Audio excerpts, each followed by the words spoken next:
आज मुश्किल है, कल थोड़ा बेहतर होगा, बस उम्मीद मत छोड़ना, भविष्य ज़रूर बेहतर होगा। नमस्कार दोस्तों, आज के वीडियो करेंगे हम 14 नंबर के सभी महत्वपूर्ण करंट अफेयर पे। देखिए, आज की वीडियो में टोटल हम 10 मोस्ट इंपॉर्टेंट प्रश्नों पे चर्चा करेंगे और साथ में इनसे जुड़े जितने भी स्पेशल फैक्ट हैं उन पर पूरे डिटेल में चर्चा करेंगे। तो शुरू से लास्ट तक वीडियो में रहिए और इस वीडियो को पूरा देखने के बाद आप इसकी पीडीएफ फाइल भी डाउनलोड कर सकते हैं नीचे डिस्क्रिप्शन बॉक्स में और हमारे टेलीग्राम चैनल पे, दोनों जगहों पे आपको इस वीडियो के पीडीएफ लिंक मिल जाएगी। और देखिए, आप जनवरी से लगाए अब तक के सारे महीने के सारे वीडियोस देख सकते हैं और उनके पीडीएफ भी डाउनलोड कर सकते हैं। सबकी लिंक डिस्क्रिप्शन बॉक्स में दी गई है। और जो लोग नए हैं वो चैनल को सब्सक्राइब करके बेल आइकन जरूर प्रेस कर देंगे और वीडियो को लाइक और शेयर भी कर दीजिएगा। तो चलिए शुरू करते हैं। देखिए, आज के करंट अफेयर का पहला प्रश्न है कि नारकोटिक्स कंट्रोल ब्यूरो यानी कि जो आपका एनसीबी है, इसके नए महानिदेशक कौन बने। तो देखिए, अभी हाल ही में सत्य नारायण प्रधान जी को बनाया गया है नारकोटिक्स कंट्रोल ब्यूरो का यानी कि एनसीबी का नया महानिदेशक यानी कि डायरेक्टर जनरल। और इन्होंने इस पद पर राकेश अस्थाना का स्थान लिया है। देखिए, जो सत्यनारायण प्रधान है, इनको 31 अगस्त 2024 तक के लिए जो है, या फिर इनकी सेवानिवृत्ति की तारीख तक के लिए, या फिर अगले आदेश तक के लिए जो है, इनको प्रतिनियुक्ति पर नियुक्त किया गया है। यानी कि ये 2024 तक बने रहेंगे पद पर, अगर ये उसके बीच में रिटायर नहीं हो जाते हैं या फिर कोई आदेश नहीं आता है। ठीक है, याद रखिएगा अगला इनमें कि नारकोटिक्स कंट्रोल ब्यूरो के नए महानिदेशक यानी कि डायरेक्टर जनरल बन गए हैं सत्यनारायण प्रधान। ठीक है, और आपको बता दूं, इन्होंने इस पद पर राकेश अस्थाना का स्थान लिया है। देखिए, जो नारकोटिक्स कंट्रोल ब्यूरो है, तो इसकी स्थापना 1986 में की गई थी। इसका मुख्यालय नई दिल्ली में है। और अगला प्रश्न है कि विश्व रोगाणु रोधी जागरूकता सप्ताह यानी कि world antimicrobial awareness week कब से कब तक मनाया जाता है। तो देखिए, विश्व रोगाणु रोधी जागरूकता सप्ताह को हम 18 से लगाए 24 नवंबर तक मनाते हैं। और 2021 की जो थीम है स्प्रेड अवेयरनेस स्टॉप रेजिस्टेंस, ये वन हेल्थ हितधारकों, नीति निर्माताओं, स्वास्थ्य देखभाल प्रदाताओं और आम जनता को रोगाणु रोधी प्रतिरोध यानी कि एंटी माइक्रोबियल रेजिस्टेंस जागरूकता चैंपियन बनाने का आह्वान करती है। तो याद रखिएगा कि विश्व रोगाणु रोधी जागरूकता सप्ताह 18 से 24 नवंबर तक मनाया जाता है। और तीसरा प्रश्न कि हाल ही में लगभग 100 साल पहले किस स्थान से चुराई गई और हाल ही में कनाडा में मिली अन्नपूर्णा देवी की एक मूर्ति वापस भारत को मिल गई है। तो देखिए, ये प्लेस आपका वाराणसी यानी कि बनारस है। बनारस से 100 साल पहले जो है एक मूर्ति चुराई गई थी अन्नपूर्णा देवी की, जो कि कुछ इस प्रकार से दिखती है। देखिए, ये जो 100 साल पुरानी मूर्ति है, ठीक है, अन्नपूर्णा देवी की, देखिए 100 साल पहले चुराई गई थी, बनाई कब गई थी इसका मैंने मतलब उसमें मतलब वर्णन नहीं मिला है न्यूज़पेपर में। तो इसको 100 साल पहले बनारस से चुराया गया था और इसको अब वापस बनारस में जो काशी विश्वनाथ मंदिर है वहाँ पर इसको स्थापित किया जाएगा। देखिए, इस मूर्ति की ऊंचाई है 17 सेंटीमीटर, चौड़ाई है 9 सेंटीमीटर, मोटाई है 4 सेंटीमीटर। और देखिए, हाल ही में दिल्ली पहुंची इस मूर्ति को अलीगढ़ ले जाया गया। देखिए, पुराने समय में एक परंपरा थी कि अगर कोई भी मूर्ति कहीं स्थापित हो रही है तो उसके अगल बगल में जितने भी मंदिर हैं सारे मंदिरों में उसको घुमाया जाता है। तो अन्नपूर्णा देवी की जो ये मूर्ति है, इसको भी काशी विश्वनाथ में स्थापित करने से पहले कहाँ कहाँ पे घुमाया जाएगा। देखिए, रिसेंटली ये दिल्ली एयरपोर्ट पर रिसीव किया गया है कनाडा से। ठीक है, और इसको अलीगढ़ ले जाया जाएगा, जहाँ से फिर 12 नवंबर को कन्नौज, और उसके बाद फिर एक दिन बाद 14 नवंबर को ये अयोध्या ले जाया जाएगा। और उसके बाद फिर अंततः ये 15 नवंबर को वाराणसी ले जाया जाएगा और काशी विश्वनाथ मंदिर में इसको स्थापित कर दिया जाएगा। तो ये अन्नपूर्णा देवी की मूर्ति कहाँ से रिसीव हुई है, कनाडा से वापस मिली है। इसको चोरों ने चुरा कर, तस्करों ने तस्करी करके इसकी 100 साल पहले इसको जो है वाराणसी से कहाँ पहुँचा दिया था, कनाडा में। देखिए, भारत के तमाम ऐसे देवी देवताओं की मूर्ति है जो बहुत पुरानी है और उसको चोरी करके बहुत सारे चोर या फिर तस्कर विदेशों में बेच देते हैं बहुत भारी कीमतों में। अगला प्रश्न है कि हाल ही में किस देश के सेना प्रमुख जनरल प्रभु राम शर्मा को राष्ट्रपति रामनाथ कोविंद के द्वारा भारतीय सेना के जनरल की मानद रैंक से सम्मानित किया गया। देखिए, हाल ही में जो नेपाल के सेना के प्रमुख हैं जनरल प्रभु राम शर्मा, इनको भारत के राष्ट्रपति रामनाथ कोविंद ने भारतीय सेना के जनरल की मानद रैंक से सम्मानित किया है। देखिए, 1950 में एक परंपरा आई थी कि अगर नेपाल के सेना प्रमुख भारत आएंगे तो उनको कह दिया जाएगा भारतीय सेना के जनरल की मानद रैंक से सम्मानित किया जाएगा। लेकिन अगर भारतीय सेना का भी प्रमुख अगर जाता है कहाँ पे, नेपाल में, तो उसको भी जो है नेपाल की सरकार वहाँ के जनरल के मानद रैंक से सम्मानित करता है। और रिसेंटली भी ऐसी एक घटना हुई थी।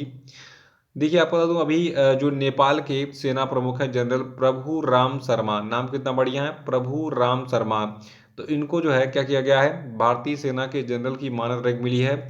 और इसके पहले पिछले साल नवंबर महीने में यानी कि नवंबर 2020 में जब भारतीय सेना के प्रमुख एम नरवणे यानी कि मनोज मुकुंद नरवणे जो है नेपाल की यात्रा पर गए थे, तो इनको भी नेपाल सेना के जनरल की मानद रैंक प्रदान की गई थी नेपाल की सरकार के द्वारा।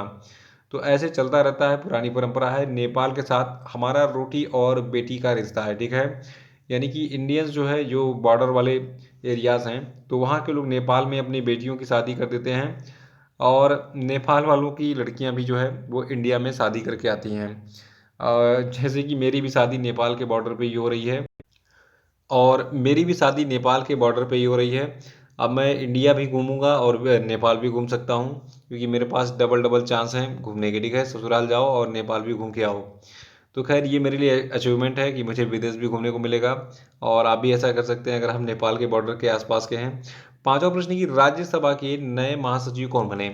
तो देखिए राज्यसभा के नए महासचिव बने हैं प्रमोद चंद्र मोदी और इन्होंने इस पद पर पीपी के रामाचार्युलू का स्थान लिया है। अगला प्रश्न है कि खुदरा मुद्रास्फीति अक्टूबर महीने में बढ़कर कितनी हो गई थी।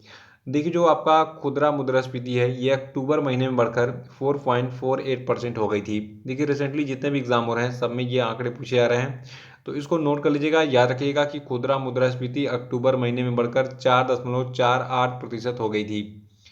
देखिए जो आपका कंज्यूमर प्राइस इंडेक्स जिसको हम शॉर्ट में सीपीआई कहते हैं और हिंदी में कहते हैं उपभोक्ता मूल्य सूचकांक, तो इसके द्वारा मापी गई खुदरा मुद्रास्फीति जो आपकी है अक्टूबर में बढ़कर कितनी हो गई थी, 4.48%। और सब्जियों की कीमतों में वृद्धि के साथ जो खाद्य मुद्रास्फीति है ये अक्टूबर में 0.85% हो गई, जो एक महीने पहले 0.68% थी। तो इसको याद रखिएगा। सातवां प्रश्न है कि unshackling India hard truth and clear choice for economic revival नामक पुस्तक को किसने लिखा है। तो देखिए unshackling India hard truth and clear choice for economic revival नामक पुस्तक को अजय छिब्बर और सलमान अनीस सोज ने लिखा है। देखिए ये जो पुस्तक है unshackling India hard truth and clear choice for economic revival, इस बात की जांच करती है पुस्तक कि क्या भारत अगले 25 वर्षों का उपयोग कर सकता है जब यह स्वतंत्रता के 100वें वर्ष तक पहुंचेगा। तो इसको याद रखिएगा। और नेक्स्ट हमारा है कि हाल ही में किसे संयुक्त राष्ट्र विश्व खाद्य कार्यक्रम के सद्भावना राजदूत के रूप में नियुक्त किया गया। तो देखिए व्यक्ति आपके हैं डेनियल ब्रूहल। याद रखिएगा कि डेनियल ब्रूहल को अभी हाल ही में संयुक्त राष्ट्र विश्व खाद्य कार्यक्रम के सद्भावना राजदूत के रूप में नियुक्त किया गया है। देखिए सद्भावना राजदूत के रूप में जो आपके डेनियल ब्रूहल हैं, तो ये जो है भूख के मुख्य चालकों के बारे में सूचित करेंगे, भूख के मूल कारणों और तत्काल जरूरतों से निपटने के लिए संयुक्त राष्ट्र विश्व खाद्य कार्यक्रम के प्रयासों का प्रदर्शन भी करेंगे। तो इसको याद रखेगा। और देखिए संयुक्त राष्ट्र विश्व खाद्य कार्यक्रम जो है इसकी स्थापना 1961 में हुई थी, मुख्यालय इसका इटली के रोम में है और इसके कार्यकारी निदेशक हैं डेविड वियसली। तो इसको याद रखना आपको। और अगला प्रश्न की भारतीय नौसेना की प्रोजेक्ट 75 यार्ड 11878 की चौथी स्कॉर्पियन पनडुब्बी का क्या नाम है, जिसे फ्रांस के सहयोग से मझगांव डाक सी बिल्डर्स लिमिटेड ने निर्मित किया है। तो देखिए आपको बता दूं इसका नाम है INS वेला। याद रखिएगा भारतीय नौसेना की प्रोजेक्ट 75 यार्ड 11878 की जो चौथी स्कॉर्पियन पनडुब्बी है इसका नाम है INS वेला। इसको फ्रांस के सहयोग से जो भारत का मझगांव डाक से बिल्डर्स लिमिटेड है इसने विकसित किया है। देखिए किस पनडुब्बी को किसके सहयोग से बनाया गया है, किसने बनाया है, ये सारी चीज़ें एग्जाम में पूछी जाती हैं। तो यहाँ पे एक पनडुब्बी का नाम लिया गया है, इसका नाम है INS वेला। तो फ्रांस के सहयोग से इसको किसने बनाया है, मझगांव डाक से बिल्डर्स लिमिटेड ने। आपको याद भी हो गया होगा। अब देखिए वर्तमान में जो आपका मझगांव डाक से बिल्डर्स लिमिटेड है जिसने जो है इस प्रोजेक्ट 75 यार्ड 11878 के तहत जो है जो पनडुब्बियाँ बनाई थी, तो चौथी का नाम तो मैंने बता दिया INS वेला। इसके तहत इसने जो है इससे पहले 3 पनडुब्बियों को भारतीय नौसेना को दे दिया था। पहले का नाम था INS करेंज, दूसरा का नाम था INS कलवरी और तीसरे का नाम था INS खंडेरी। तो INS करंज, INS कलवरी और INS खंडेरी और उसके बाद फिर INS वेली, ये 4 जो है पनडुब्बियां प्राप्त हो चुकी हैं भारतीय नौसेना को किसके तहत? प्रोजेक्ट 75 के तहत। ठीक है, तो इसको याद रखना है। और उसको बनाया किसने है, ये भी आप याद रखिएगा। अगला प्रश्न कि हाल ही में किस संगठन के पूर्व उपाध्यक्ष आनंद शंकर पांड्या का निधन हो गया? तो देखिए, आनंद शंकर पांड्या जो है ये विश्व हिंदू परिषद के पूर्व उपाध्यक्ष थे और साथ में एक राइटर यानी कि लेखक भी थे। ये देखिए, विश्व हिंदू परिषद के पूर्व उपाध्यक्ष आनंद शंकर पांड्या का निधन हो गया है। ये एक विपुल लेखक और सार्वजनिक बुद्धिजीवी थे जिन्होंने इतिहास, सार्वजनिक नीति और आध्यात्मिकता पर विस्तार से लिखा है। देखिए, ये जो है वीएचपी में यानी कि जो आपका विश्व हिंदू परिषद है इसमें सक्रिय थे और निस्वार्थ भाव से समाज सेवा के लिए काम करते थे।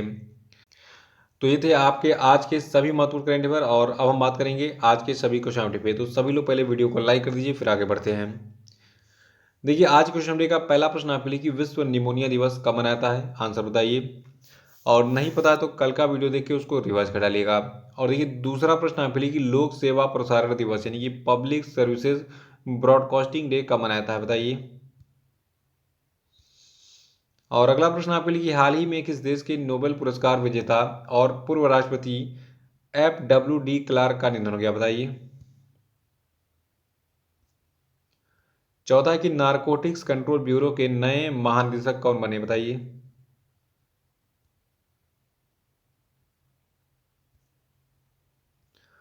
पांचवा है कि T20 इंटरनेशनल क्रिकेट में पाकिस्तान के किस खिलाड़ी ने विराट कोहली का रिकॉर्ड तोड़कर सबसे कम पारियों में 2500 रन बनाने का रिकॉर्ड अपने नाम कर लिया? बताइए। और अब हम बात करेंगे कल के पूछे गए सभी क्वेश्चन के सही उत्तरों की। तो का पहला प्रश्न था कि राष्ट्रीय शिक्षा दिवस कब मनाता है? तो ये 11 नवंबर को मनाता है। और दूसरा था कि हाल ही में किस राज्य सरकार ने निर्माण कार्यों में लगे श्रमिकों की सहायता के लिए श्रमिक मित्र योजना शुरू की है? तो इसको दिल्ली की सरकार ने शुरू किया है। और तीसरा था कि अंतर्राष्ट्रीय सौर गठबंधन में शामिल होने वाला 101वां सदस्य देश कौन सा है? तो ये देश आपका अमेरिका है। चौथा था कि असम के गायक संगीतकार अभिनेता जुबिन गर्ग को किस बैंक ने असम राज्य के लिए अपना ब्रांड एम्बेसडर बनाया है? तो ये बैंक आपका है बंधन बैंक। और पांचवा था कि एमवे इंडिया के नए ब्रांड एम्बेसडर कौन बने? तो इनका नाम है अमिताभ बच्चन। तो इसी प्रश्न के साथ ये वीडियो समाप्त होता है। जय हिंद, जय भारत।